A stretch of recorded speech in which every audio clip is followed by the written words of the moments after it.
Hey, what's up, everybody? Zach Klein here on the Inner Circle podcast. Thank you so much for hanging out with us this week. Coming up, we dive into the contract of Sam Darnold, the Seahawks quarterback getting paid millions of dollars extra for reaching certain incentives in his deal. Should this be the norm moving forward? And what about non-quarterback positions? If you're a kicker, for example, should you get a clause in your contract if you get 20 consecutive PATs? Should that trigger a bonus? Todd weighs into that. Plus, Aaron Donald was in Seattle for the Seahawks game against the Rams in the NFC Championship. He talked to Tom Brady before the game. He talked to some of the guys after.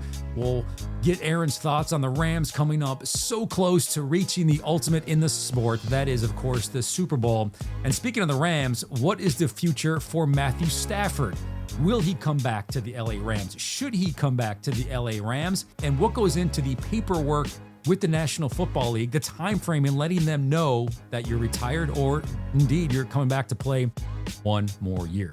That and more on this week's edition of the Inner Circle podcast. Hope you enjoy. It was good, man, to get back in Seattle and that stadium. It was a packed stadium. I got to be on the sidelines, with the anthem. I started to get them emotions again, right? It was. I felt like I felt immortal again, right? Like I was playing. I couldn't stop moving. You start getting them jitters jumping around. Like if they would have said, Aaron, you can play in this fourth quarter to help close this game out, and you're allowed to dress and play, I probably would have went out there and played a little bit. I ain't gonna lie, because I was juiced up, but it was good, man. So there you have it. Everybody talking about Sean McVay's, questionable clock management. His biggest mistake was not asking you to play in the fourth quarter. I think that's what it comes down to.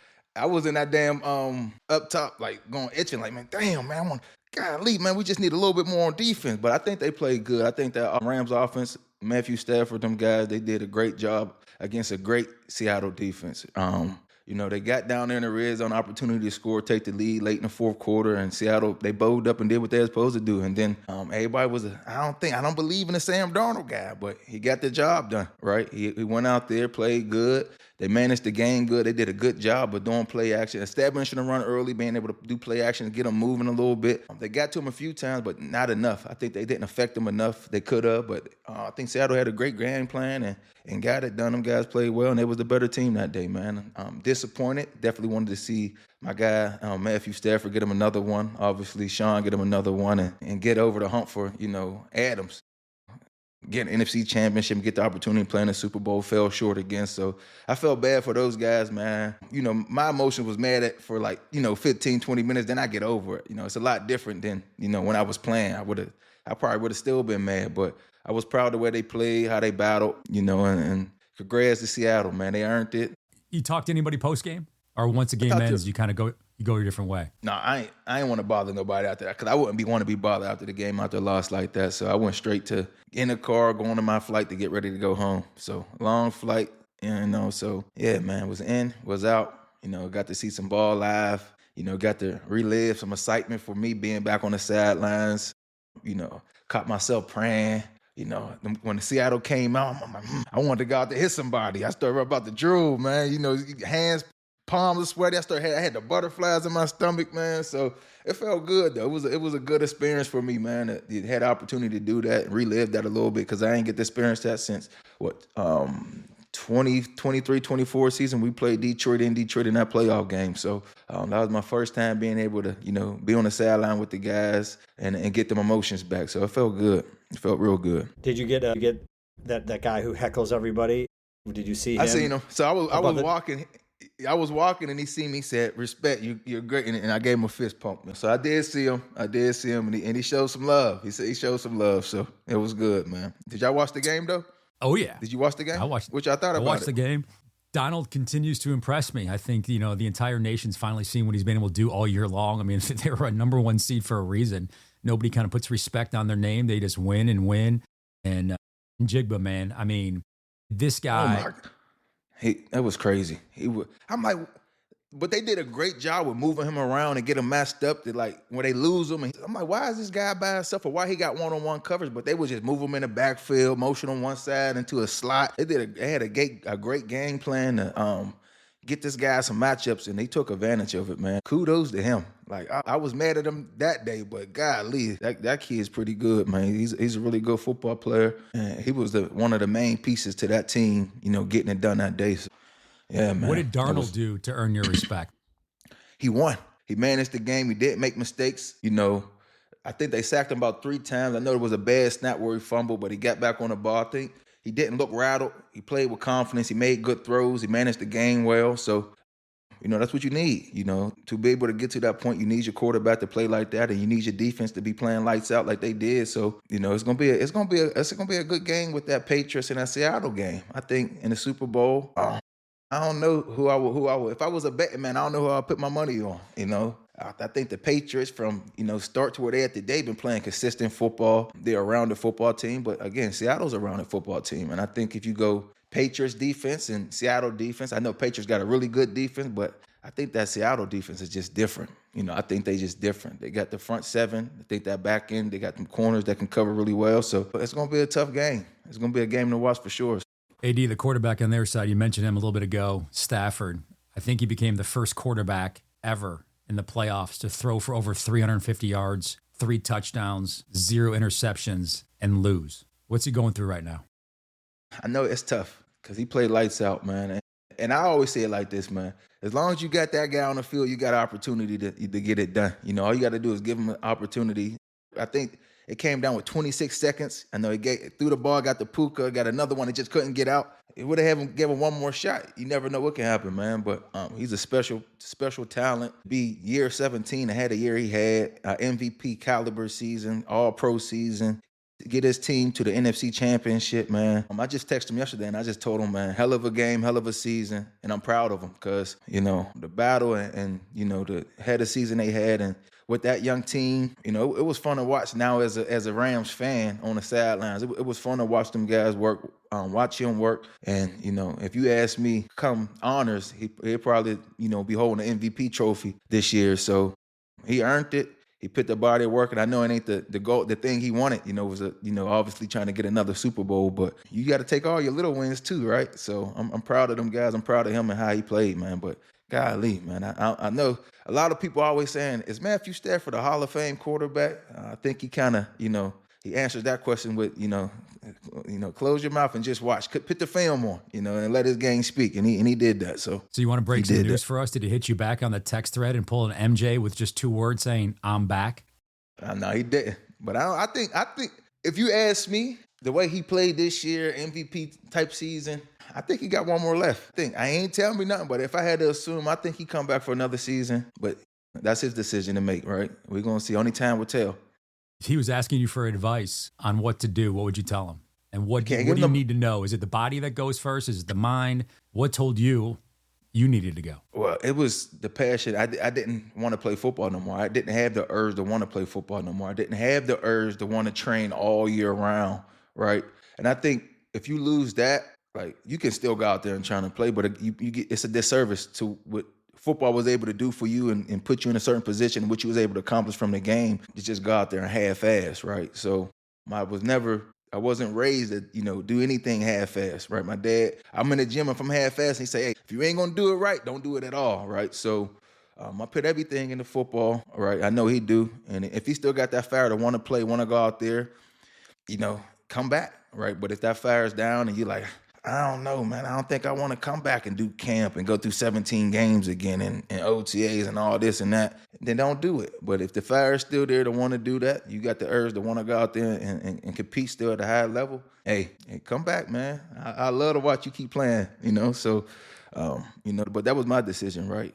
There was a lot other things that took place in my decision as well. Overall, I think it came down to me just, and I was tired of getting double and triple teamed every single play, right? Every time you say hut, I feel like I got 2 or 3 guys blocking me, man. Football no longer became fun to me. So, you lose that and, you lose the urge to want to, train and go through that long season and all the ups and downs that come with it. It was time to walk away from me. And if that's his decision to make, man, we're going to see, though. So is that the hardest part? Is that it seems like the games in that August through January, whatever, AD, that'd be like the fun part. That's the easy part, right? But it's kind of February through August. That's the grind. That's where the good become great. And if you're not willing to put in the time during those months, that's when you kind of know, like, all right, I got to bail. Yeah, because you got to think. The off season, you got OTAs, you got camp, and you got the regular season. But you got to think all that prepare you for the ultimate goal was to be in the Super Bowl, right? So all the ups and downs that go in, all the, damn, I don't like how I played. I mean, like, studying film, I got to be better here. I got to be better there. Like you improve, you study yourself, you study your opponent, and you get yourself to a certain point. So come down to the opportunity to be at the biggest stage. You take advantage of it, and you prepared and you're ready for it, right? So if you ain't got the urge to want to put the work in, don't do it at all, right? So. And I always say, man, football been too good to me. I accomplished way too many great things that I dreamed of and surpassed anything I dreamed of from football. So I couldn't disrespect the football gods just going out there for a check, right? For sure, you gotta for have, sure. Gotta have a fire, man. You gotta have a fire to want to do it and want to put the work in, because that's what made me the player who I was. So if I do that, then what am I doing it for? I ain't gonna be the same guy. I won't be the same guy production wise, probably. A lot of people say, "Why, man? You still young. You still look good. You still in shape." My chapter there is closed. I'm into the next chapter now. So, especially because the level you play at, right? I mean, your self expectation is to be the best of the best. To be just good was still not. That would have been a failure to you. You had to do it at that highest of levels, and it takes everything in your power to be that good. So if it's not there, like, you can't do it. I do nothing to be average. And like, that's what people don't understand. Like, the emotions that come with football, right? It's like the highs, the lows, the good games, the bad games, like the studying. Then people don't understand what's going on behind the scenes. As you get older, taking care of your body. Like, it was so much I had to do to even get to them games, to be able to. And I'm a guy that's always working, right? So it's so much to go into it. I had these conversations with Todd, leading up to that last year when we decided to get the contract stuff situated, and let's do a 2-year commitment. I'm fully committed to this organization to try to get me another Super Bowl, bring another Super Bowl to the Rams in these 2 years. Obviously, we wanted to put the 3rd year in there just in case it was an opportunity for me to come back. If I chose to come back, it had to make sense, right? And we got to that number that I wanted. Obviously, Todd, my great agent, had to, did a great job with that 3rd year if I chose to come back. But I was full, man. I was complete from the game. And as much as I would have loved to come back and play and get that money, but I just didn't want to, man. I didn't have it in me to, go out there and do that again. So, like I said, I never did it for money, just on the verge of working my ass off. A lot of things came from that, from accomplishments and financial support for me and my family, that I would have never thought as a kid that it would have, came full circle like it did. But like my dad say, man, hard work. A lot of hard work came into it, and golly, was it one hell of a ride for me. So 10 years, 10 flawless 10 years, consistent football every single year of working my behind off to accomplish what I was able to accomplish and get to a certain point to, be discussed, not with just great defensive tackles, but, great defensive players overall, right? And it's like, GOAT, man. Come on, AD. Don't be humble, man. You're the G. I love that line, AD. I do nothing to be average, Nothing. And I follow that same mantra, in what I do as well. And I know Zach feels the same way with what he does. So yeah, I'm with you on that. Hard work. If it was easy, everybody would do it, right? That's for sure. There you go. Todd, how does it work now? How long does Matthew Stafford have to decide his future fate? And does he need to turn anything official into the league and say, I'm done? How does that work when one decides to may or may not retire? No, there's nothing he has to do to turn in official notice or anything like that. I mean, really, it's just a matter of more communication to your team so they're prepared to figure out what to do if, in fact, you're not going to be there. Do they want to trade for someone? Do they need to do something in the draft differently than they might already do? I mean, he's obviously an older quarterback, so I'm sure draft and free agency are already in their mind as well, no matter what. But I think just from a roster standpoint, I think it'd be the sooner the better for the club to know, just so they can prepare and make sure that they have the best roster moving forward. Zach, you with the Rams, and what type of questions are you asking Sean and our organization about Matthew Stafford and them type of conversations? Did you see AD? Someone did ask Sean and Stafford after the game, and Sean McVay said, "Yeah, of course I'd want him back." What kind of question obvious. is that? That's obvious. Yeah, listen, it's all about I just want tone. to know from your point of view. Yeah, I mean, you can't win this league without a quarterback. So it's 100%. time and place. Yeah, that's the question, right? What is the plan at quarterback? When do you need a timeline from Matthew Stafford? How long will you be evaluating? I know you have a first-round pick from the Atlanta Falcons. Is that something you considered taking in this year's draft, a quarterback, when you start preparing for the future? I know you have Stetson Bennett on the roster. Did okay when he was in garbage time. He's always been your number 3 quarterback. What's the future there? So it starts with that. That's what I would want to know. I don't care about anything else on the roster, AD. I want to know what's going on with the quarterback. And to Todd's point, the sooner he can start communicating that with the team. Because you only have a certain number of spots at the combine where you can do interviews, right? Are you going to waste one of those? Not waste, but you can take advantage of one of those spots to talk to a Ty Simpson. Maybe take advantage and pick him later in the first round. So it starts with that position. It always will be with that position. But going back to Todd's point, AD, you got to find out what's going on with the quarterback and have constant communication with him. If I'm the team, there's a fine line, though, in terms of the communication and wanting to know ASAP, because no good decisions ever come out of emotion. And, after an exhausting long season and a disappointing loss, your answer today might be different than your answer tomorrow. Correct. So give it a little time. Give it a chance to breathe. Know it's a topic that has to be addressed. Plant the seed. Revisit it down the road. In the meantime, the Rams will plan for all scenarios, I'm sure. Never going to be caught, with their pants down, so to speak, to where they're not prepared to know, if option A happens, they got this plan. If the option B happens, they have this plan. They have option A, B, and C planned out already, and they're aware of that, and they have a plan going forward. They're a very well-run organization, a great front office. There's no question in my mind that they're prepared no matter what. And you got to be prepared also for a player who says yes and then maybe later changes his mind too. So no matter what, the quarterback has got to be on the table for them moving forward at some point, sooner versus later, one way or another. So it's in their playbook for sure. To Todd says the emotion has to wear off. You can't make a sudden, drastic, life-changing decision one way or the other based on emotion. So when you closed out the season, how long did it take you? How long could one expect it to take Matthew Stafford to kind of calm down, gather your thoughts, and think clearly with the emotion of the disappointment set aside? I don't know. Everybody's different. For me, I kind of knew leading up to the whole season that was going to be my last year, right? And so as soon as the game was over, as soon as Sean seen me walking into the locker room after that Detroit game, he was like, that's it. And I'm like, that's it, right? And everybody knew, I didn't want to make a scene of it, talk to the media about it, right? It ain't about me right now. So, people that knew. And obviously after the day after, we in the locker room, everybody, I cleaned my whole locker out, was there, talked to everybody around the building. A lot of tears were shed,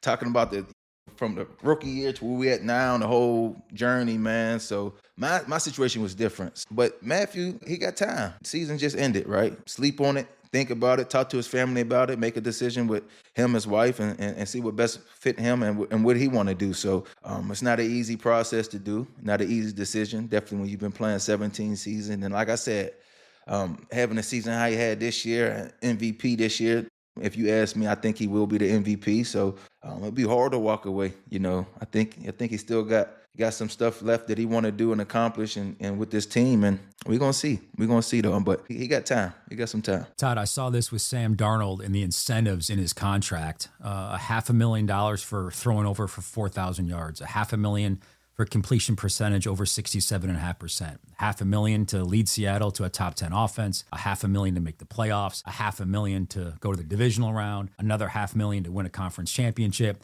and then there's $1 million on the line to win a Super Bowl. Do you think these incentives will be more and more involved in players, and especially beyond the quarterback position, Todd? I know you represent one of the best kickers in the NFL in your guy in Dallas, that you could put in future contracts. Hey, if you make 20 PATs in a row, you're good. If you connect on 50-yard field goals, we'll give you a bonus. How realistic do you think it is for more incentives to be placed more into these contracts? Well, you got to understand the incentives to begin with, right?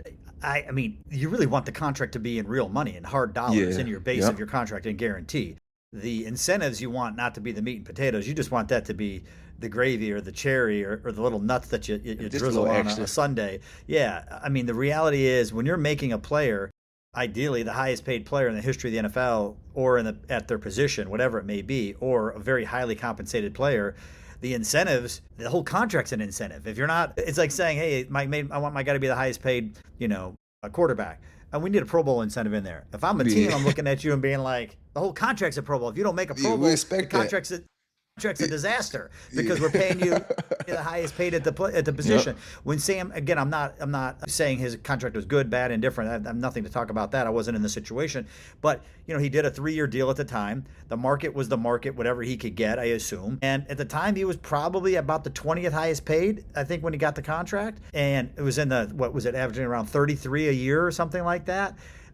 So he wasn't getting a $40 million a year that, say, Daniel Jones got on his 4-year deal that same offseason, maybe even a week before Sam Darnold got his deal. He wasn't getting what the 50 and 45, 50, 55, whatever the numbers were at the time that all those guys were getting. So how do you bridge that gap? You bridge that gap by saying, all right, well, let me put in any incentives I possibly can get through to the team. And albeit at the time you're doing them, they're high level, right? I mean, they're very high level. $1 million for the Super Bowl is not something I would look at my player when I did his contract and say, you're going to get this million. Like, yeah, it's there, and you always put it in if you can, because here we are, and he has a chance to actually earn it. But put it in as many incentives as you possibly can to show that your player, if he hits those levels and all those different benchmarks, that he can earn extra money and layer it on top. But at the end of the day, as an agent, that's just sort of the extra and the after the fact. I mean, that is not the focus of any contract that I'm going to be doing. The focus on every contract I'm going to do is real dollars, that if my player dresses, my player is playing and he's playing on that team, whether he plays unbelievable or he stinks, he's getting the money, and that's it. Now, again, if there's a huge gap and we're in a situation where we have to do a deal with that team and there's no other options, well, then, yeah, I'm going to try to bridge that gap as much as I can through some sort of performance type based incentives for sure. I know there's agents or NFL teams, rather, that listen to this podcast. So I know GMs are fascinated to every word one Todd France from Athletes First divulges on the Inner Circle podcast. So you might not want to get into this, but let's just say you have a guy out there and you know his market value is 10 million and you can get him 10 million. You feel good. The team reaches 10 million. Does one Todd France go, all right, let me have some fun here. Let me see if I can get more incentives to the deal, even though I feel comfortable with the base and everything he's earned. Let me see if I can get another, $500,000, $1.5 million spread out in this contract and incentives, knowing that I've already feel comfortable with that yearly rate that we got our guy. Yeah. I guess what's the downside for asking for him? Well, there's never a downside. There's never enough. I mean, but I would probably argue trying to get more money again in the base cash and or in guarantees and or money up front or cash flow or a better structure or whatever it is before I start worrying about adding the extra flavor, if you will, to the deal. It's just sexy. It's just people like talking about those things. Yeah, sure. And it can't hurt, but I don't want to oversell it to someone as if it's real dollars, because it's just not real dollars. I mean, there's things you have to do in order to get it. And so while it's nice to have just in case, it's not something you want to sell the player to bank on. Yeah, don't forget about it, but you still got to do A, B, and C to get it, right? That's just a bonus. It's kind of an afterthought, if you will. What's the week before the Super Bowl like, AD?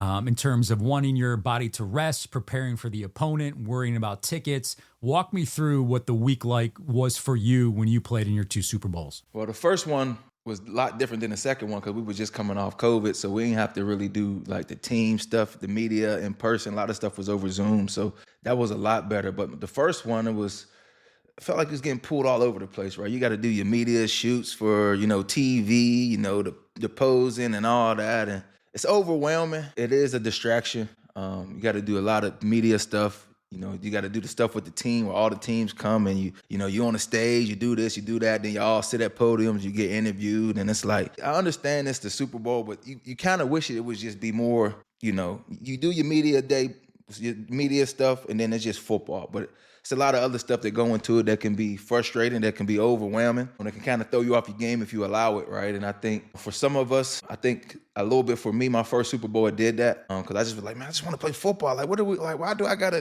talk to this media person? Why do I got to do this shoot? Come on, man, I'm here to play football, win the game, and that's it. Now you sounded like Todd, AD. It's always the media's fault. Blame it on the media, AD. No, I'm just saying it's just a lot, right? I'm not just saying the media, but I just prefer like regular season. My media, my day, routine, I talk to the media. Structure. Yeah, I like that. I'm a structured person, right? And it was so much better my second Super Bowl because I didn't have to be in a hotel all week. We was in LA. We got to stay at the house still. We still training at our facilities. Everything was done on Zoom. So after practice, you just go in the room with just me, a camera, and we just talking to the media. Then you done with that, right? And then the only day we stayed at the hotel was the night before the game. So it felt like a regular week for me. So I was like, I got to do my normal routine, still be around my family. My kids in the house with me, so I'm comfortable, right? I'm in my normal routine. I'm still got my massages set up. I'm still, around what I need to be around to keep my mind where I need to be, the ultimate goal. I come straight to my office in my house, study film all night, right? So for me, it was a lot better, the second one. And and then got to play the Super Bowl in my own damn stadium, right? So it was the comfortability part, keeping my same structure, and my space. For me, I'm more of a guy that's super structured. Like, I don't like change too much. So it's a lot different, a lot better experience. And obviously, if you can see behind me, I ain't lose. I won one. It was a lot different feeling after the game too. Went from, a lot of emotions and down and sad for weeks to, I ain't go to sleep for a week, so it was a whole different experience, man. I have the best picture with me and your mom celebrating someone caught and sent it to me in the suite during the game with it was just all like confetti. Yeah. It was just it's actually one of my favorite pictures. And with one of my favorite people, your mom, who is by far, she's like, oh my God, I wish Mama Anita. We just talked about your mom. If we brought Anita on this podcast, we'll get her on. She watched the podcast, so she's gonna be talking about this. She liking that you give her a shout out. Clap it up. What's up, Mama? Clap it up. She's gonna be excited about this one. She's the best. I mean, she's hilarious. I have some of the best stories with her. Oh my God! Remember back in the day at the Pro Bowl, we were talking about Ray Rice. Mama ain't she ain't got no filter neither at all. No filter. No filter. None. She said how it is. She said how we'll get her on is, for sure. Right on Mother's Day. We're definitely going to get her on for sure. Yes, yeah. So, but it's a lot. It's a lot for sure though. But it just come with it, man. It just come with it. Yeah, for sure. As BB King says, you pay the cost to be the boss. That's what it is to play the Super Bowl. All the other things you got to do, but you wouldn't trade it for the world. Todd, on the other hand, might want to trade where he's been going on the last 3 or 4 weeks for a few other things. But you're at the Senior Bowl right now? Shrine Bowl? Where are you at right now? Senior Bowl, yeah. Senior Bowl. Mobile, Alabama. Mobile, Alabama. Todd is holding court right there. You're there for a couple days. What's this week like before the Super Bowl week? What is taking up most of your time? What do you got going on at the Senior Bowl, T. France? And then how do you transition that into the weekend and then to taking off for San Francisco for the Super Bowl? I mean, you got a lot of things going on. I mean, you're meeting with players right now. I mean, upcoming free agents. You're meeting with guys that want extensions. You're meeting with guys that might not be happy with their situation. Just talking kind of about their exit meetings from the year and trying to put a plan together for each guy on what we're trying to accomplish this offseason. Whether I think we want to try to pursue a trade for one guy, whether we want to try to get a deal done, what's the best plan. So you got all that going on. Then you also got guys that have some postseason medical issues that we're dealing with. And so we're trying to get, updated MRIs and trying to determine the best plan of action for some of these guys, whether they're going to go try stem cell or whether they're going to go get PRP or whatever. And you got to get it signed off by their existing team because you don't go do things behind the team's back from a medical perspective. They got to know about it. So we want everybody on the same page. Others, we're trying to figure out what's the best situation for them. The younger guys, what are they going to do this offseason? It's their first offseason. What is our plan? How are they going to go train on their own? What are they going to do to take care of their body? All that type of stuff, because obviously it's a new world for them. It's their first NFL offseason. They don't have classes or anything like that from school. So you're dealing with all the existing guys, and then Senior Bowl wise, you're dealing with those that are in the Senior Bowl from your rookie guys that you signed for this draft process or draft class. You're dealing with their families and updating the families on how the guys are doing every day at practice. Not today, but Tuesday was the first day of practice, and then they have practice Wednesday and Thursday, and then walk through Friday, game Saturday. And you had the East-West this last week, of course, Dallas with the terrible weather and their practices and stuff. That was indoors. Mobile, Alabama was outdoors at University of South Alabama. But long story short, those guys are out competing and doing everything every day, practice. They're having interviews and meetings with teams at night and in the morning, and they're doing locked in, just locked in. Like, the practices are intense, and these guys are trying to do their best. Every scout, every GM, head coaches, everybody's here. It's kind of like they kind of like Jim Nagy said last week. They coined the phrase "the NFL draft starts in Mobile," and it kind of does. And so it starts to get a lot of answers or questions answered here, and that's kind of what goes on. And at the same time, we got the Pro Bowl coming up. And so we're doing a lot of coordination for all the different guys that we have that are getting ready to go to Pro Bowl. They and the families and coordinating all their travel. And luckily, I got a great team behind me that has to do all that stuff because Jules. Shout out Jules. Julie and Jennifer and Cam and all them. I mean, if I was doing something, if I had to coordinate that stuff, my guys would end up in Orlando, and I didn't even realize the game was in San Francisco. So they don't want me touching that. So they're going to go. They're doing all that, and then we head out to Pro Bowl, and we got things going. We have company things going on for all the players at the agency. We want to celebrate them. That's just a great time to be able to spend with all the players, and it's a great thing that they got there and accomplished things that they've done to receive that recognition. So we're there for that. And this year, the Super Bowl and Pro Bowl are in the same city. So you end up just kind of staying out there for a long time, because during Super Bowl week, everything that's happening right now, and this is not my wheelhouse, but it's the marketing side of the company. I mean, they're out there cranking and building and doing, appearances and different activations with all the NFL sponsors and getting that whole thing locked up.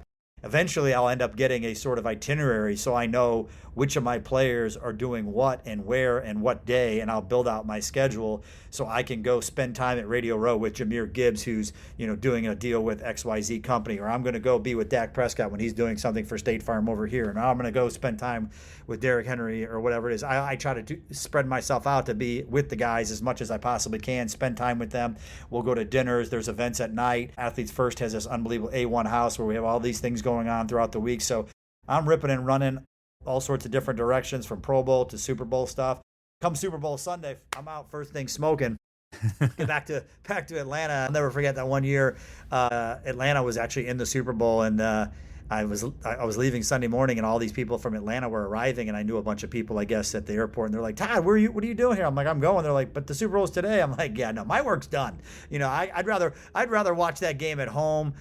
Plus the players have to pay for if they get these tickets, and they're expensive. And Aaron Donald, yeah, I don't care if he buys me a ticket. He's making a gazillion. He can give me that ticket. No, I probably owe him for that one too. I shouldn't bring that up. It's checks in the mail, AD. Yeah. No, you good. The guys have family and all that stuff. So I love to get back, and I love to watch the game. And obviously sometimes if it makes sense and there's a client in the game, I'll stay for the game. But love to fly back and then watch it with the family. And it culminates the whole season and everything that's been going on. So season, no season. There's no such thing as an off season other than the fact that the guys aren't physically playing. It's just constant. It's ongoing. And, then you get a brief break, and before you know it, you're at the damn combine and you're preparing for free agency. I was about to just say that. As soon as you're done with that, you go straight to the combine. Yeah. And then OTAs. And then you still ain't no break. Damn, that's crazy. No, and we're still finishing contracts for all these NIL guys and the portal guys. So it's a lot, and it's good, but I have a great team around me. I'm not like a one-man band. I am, what makes me great is the people around me, and I surround myself with great people and a great team. And we're a well-oiled machine, and everyone knows what they do and to do it best. But you have to treat every player as an individual, because there's not a cookie-cutter process to this. Every player is different. Every situation is different. Every need that they have is different. Some want more communication, less communication. Sometimes families are involved. Players, want to not have families involved. Sometimes they're married. Sometimes they're not. There's just a lot of moving variables, and you got to play the game and understand how to do it all. And I've done it for a long time, so it's kind of easy, and it just works. And so I love it. Obviously, I have passion. I talk a million miles an hour, but that's just kind of how I operate, how I roll. Yeah, that's how my mind. That's how my mind goes. Listen, you're going from by the time you get up to the time, late in the afternoon, early evening, you are just nonstop. You are on, you are going. So the question is this, because I know you, and I know you prefer to be in bed by about 9 o'clock San Francisco time, because you've been going all day. If AD and I are to go to San Francisco, and through your sources, you're going to get us into the party at night, what's the one event Todd France can hook up Zach Klein and Aaron Donald to go have a good time in Super Bowl week? Is it still like the Maxim party, the Playboy party? It's all the same. It's all the same parties. Whether it's Playboy, Maxim, EA. I mean, all the different brands are doing it. And I stay up. Believe it or not, I stay up. Yes, I can. If there's music and whatever, I can do it. I mean, but it's not easy. I'm not gonna lie. There was one time I was at a place. I forget where it was. It was L.A. And I was with Dak and some other guys, and like Future and Drake, and they were there, and Drake had like taken his phone, I think, and maybe connected it to the DJ. Halfway asleep, but like he came over to the table to talk to Dak. I literally was like, I vaguely even remembered I was so like in and out of it, but like it's 3 a.m. our time at midnight, right? So like it was They're just warming up. He was hanging, but he was a little out of it. Like, you look a little tipsy. Like, I ain't drink, I'm just sleepy. Yeah, exactly right. Because I gotta go. Some guys might be able to sleep in. I gotta go crank it back in the morning. Yeah. So I may or may not go to the bathroom and may or may never come back. but don't look for me. I can handle myself, so I'm good. Don't worry about it. I know I tried to force a couple of drinks on you before. You're like, you throw it over your shoulder. AD is a bad influence. This dude, remember AD when we did, I used to do a football camp in Atlanta for 12 years straight. I mean, we put it on for like 50, 60 of my players, fly them all into Atlanta 4 days. We did it for free for kids. And we should look forward to that. It culminated in the end with a celebrity waiter and waitress event. And then the next night we just did a sort of a player event.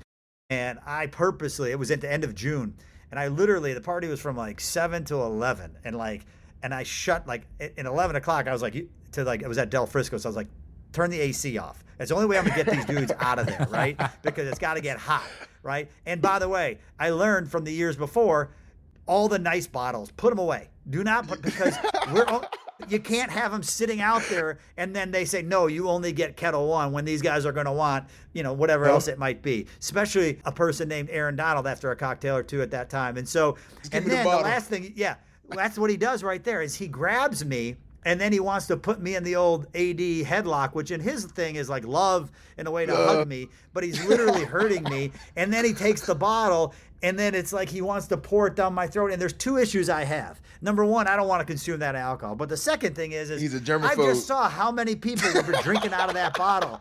This germaphobe wants nothing to do with that. Like, do not put that bottle on. Get some alcohol, rub the alcohol around that thing, maybe a clean bottle. I do not want my lips on the same thing. These guys have been just like. No, you got a waterfall. You got a waterfall. That's why I could never play in the NFL. I could never do that thing where they take the hose and they put it in everyone's mouth. I was like, I need my own separate one. Thank you.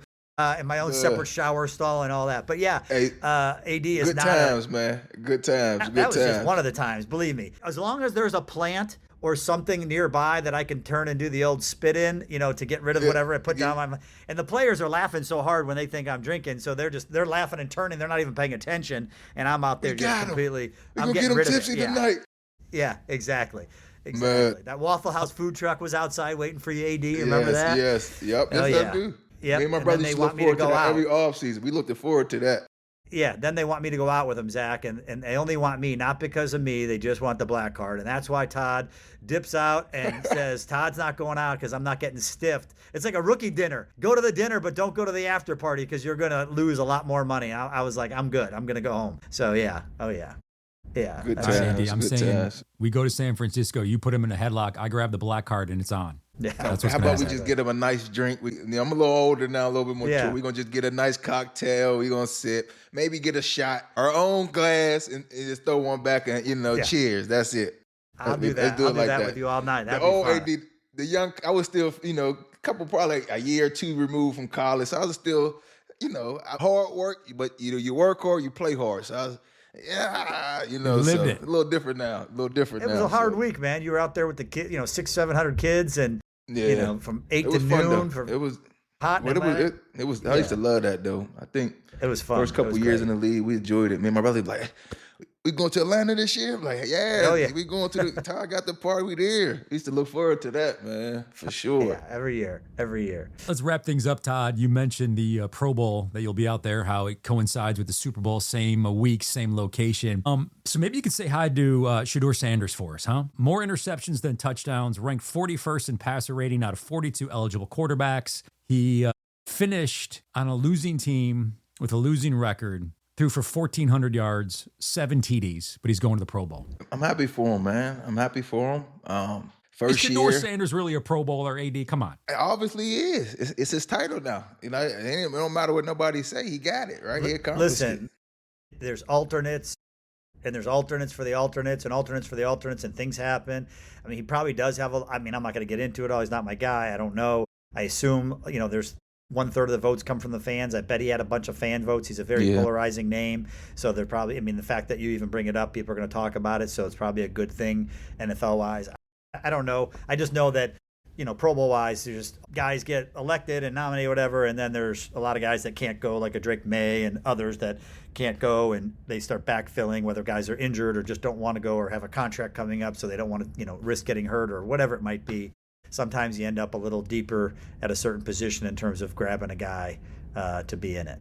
And I'm not throwing shade at the young man. I'm not saying it's like, a hell of an accomplishment, right? But it's an all-star. But that's what I would say this. It's an all-star game, right? You happy to accomplish it. You're happy to be a part of that. But you're still young too. The next goal is, you want to be the all-pro. Why? Because there's only 1 or 2 of those guys, one for every single position. You got obviously 2 for D tackles. You got 2 D tackles, but as a quarterback, there's 1 of those guys. So, that's the next goal. That's what you shoot for, because I know as a rookie, I came and I'm like, I'm a Pro Bowler. I just assumed that I was going to be an all-pro. And they're like, no, all-pro is different. And I was like, oh, I'm happy with the Pro Bowler, but I want to be all pro. There's only one of those. I want to be that guy. I want to be the top dogs. You know, everybody steps to it. You got to work for it. That's all. And there's truly no rhyme or reason, honestly. I mean, you could look at Derrick Henry, who's second in the league in rushing. James Cook is first, and Bijan is third. And Bijan is first team All Pro. Cook is second team All Pro, and Derrick's neither. So how does that happen? I mean, Josh Allen won MVP a year or two last year, I think it was, and he was second team All Pro. How does that happen? To your point, it's an all-star game. It's for the fans. They're not competing. They're playing 7-on-7. They're running through hoops. They're catching punts. They're enjoying and putting on a show for the fans. It's like the NBA All-Star game in basketball when the final score is 211 to 205. They're just putting on an offensive show, but on your resume, it says All-Star. On your resume, it says Pro Bowler. And at the end, 10 years from now, you're looking at AD, a 10-time Pro Bowl. You're like, holy shit, man. He was one of them. But so that's, I guess, how you need to look at it through the context of what it is. The Pro Bowl and the All-Pro are two totally different things. And AD, it's in your world, in your space, Todd, it's about being an All-Pro. That's the best of the best. Because everything else is for the fans. ADT friends, as always, we appreciate your time. Safe travels, Todd, to wherever you're going to go, back to Atlanta, out to the West Coast, to San Francisco for the Super Bowl. AD, I know we'll talk next week as we get ready for the Super Bowl. Hard to believe, but Seahawks and Patriots for the best of the best in 2025 football season. Much love, guys. Talk soon. Thanks for everybody hanging out on the Inner Circle podcast. We'll see you next week.